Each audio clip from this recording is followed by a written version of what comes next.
16 milhões e 500 mil reais em joias e diamantes pegos na mala de um assessor do ministro do Bolsonaro na alfândega do aeroporto de Guarulhos. Todo mundo deve ter visto esse escândalo das joias essa semana. O Bolsonaro disse que era um presente para a primeira-dama. Mas o buraco é muito mais embaixo.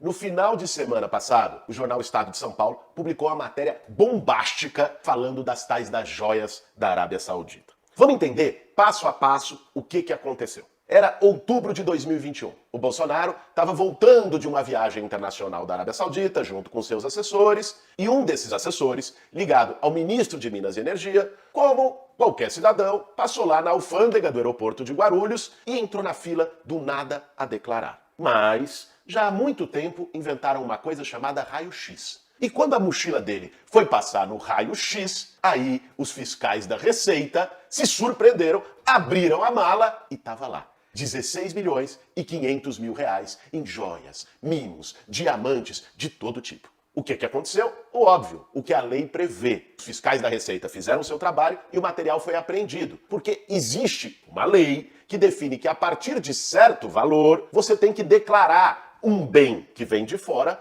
e pagar o imposto de importação. Não botar na mala de alguém, quem faz isso é mula. Mula de tráfico de droga, mula de tráfico de arma. E foi assim que um assessor do governo federal se comportou. Qual que foi a versão do Bolsonaro agora, quando a coisa veio a público? Falou, não, foi um presente para a primeira-dama. O chefe de Estado da Arábia Saudita deu um presente para a primeira-dama. Vamos lá.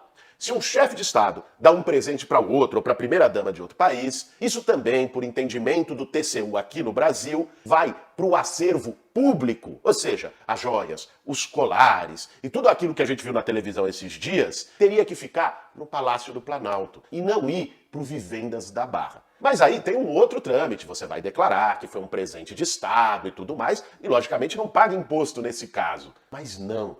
Ele botou na mala do assessor do ministro de Minas e Energia. Agora, existe algo que está sendo pouco falado e é o que a gente quer tratar aqui nesse Café com Bolos. É possível que isso tenha sido mais do que um caso de contrabando, mais do que um desvio do presente do acervo público para o acervo privado. Vamos começar nos perguntando por que isso estava na mala do assessor do ministro de Minas e Energia. E aí, basta a gente retomar os fatos. O governo brasileiro vendeu para os Emirados Árabes, parceiro de primeira hora da Arábia Saudita, nesse mesmo período, uma refinaria da Petrobras, chamada Landulfo Alves. Essa refinaria fica lá na Bahia. Uma empresa de consultoria já tinha feito o levantamento de que a refinaria custava 21 bilhões de reais. Sabe por quanto ela foi vendida para os árabes? 10 bilhões de reais. Menos da metade do preço estipulado. Ou seja, isso cria uma suspeita de que os tais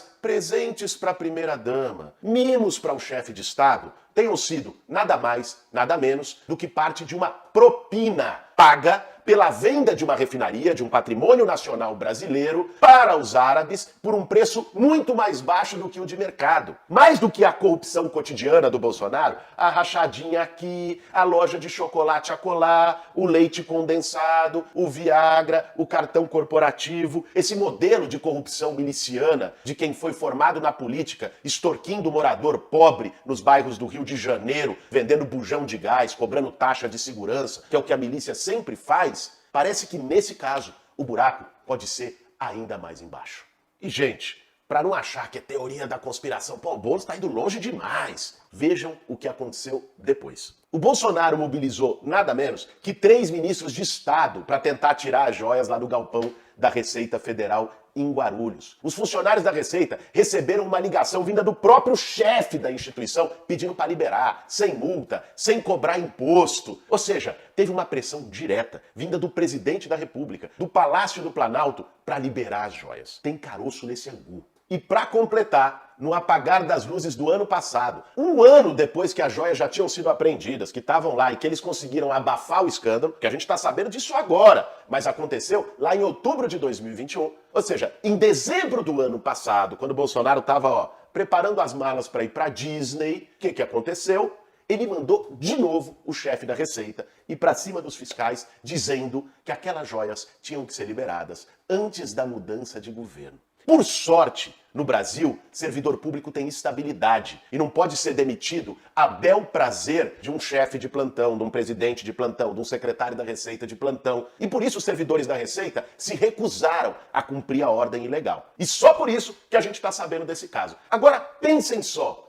Quantos casos como esse podem ter ocorrido nos últimos 4 anos? Quantas joias, ouro, diamantes ou coisa do tipo podem estar, a essa altura, lá na casa do Vivendas da Barra ou em qualquer outro lugar recebido pelo Bolsonaro que a gente não soube e talvez nunca vai saber. Essa, pela postura correta de servidores da Receita, veio a público com 1 ano e meio de atraso e só depois que o Bolsonaro saiu do governo. Mas está cada vez mais difícil ver isso como um presente. E vale dizer que foram 2 lotes de joias. Um está apreendido na Receita Federal, o outro tá com o Bolsonaro. E ele já veio a público para dizer que não vai devolver não, que é dele, que foi um presente pessoal. Gente, é muita cara de pau. Enquanto os bolsominions fanáticos estavam lá tomando chuva em quartel ou querendo quebrar os palácios na Praça dos Três Poderes, o Bolsonaro estava usufruindo das joias da Arábia Saudita, quem sabe dos perfumes árabes ou do que lá que seja. Até esfirra ele deve ter contrabandeado nessa história toda. Ou seja,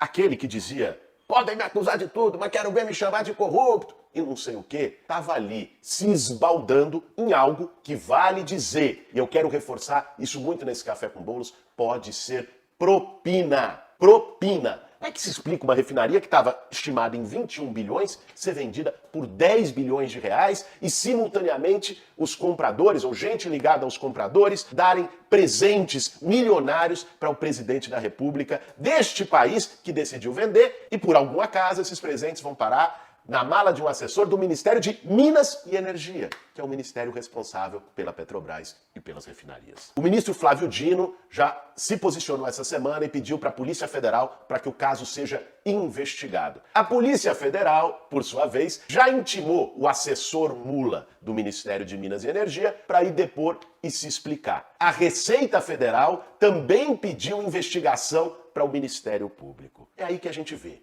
O cerco está se fechando para os bolsonaristas. Não é por acaso que eles estão fazendo toda essa gritaria, essa chicana, desvio de atenção, como fizeram essa semana no Congresso Nacional, aquele moleque de Minas Gerais botando peruca, com fala transfóbica. Eu tô lá no Congresso e vejo em todas as sessões, junta ali o clubinho de meia dúzia de bolsonaristas, fica gritando, fazendo barulho, xingando. Isso se chama desespero, porque a casa do Bolsonaro tá caindo. E esse caso das joias, por uma coisa totalmente inexplicável, injustificável, assim, tem cheiro de corrupção, tem cara de corrupção, tem jeito de corrupção.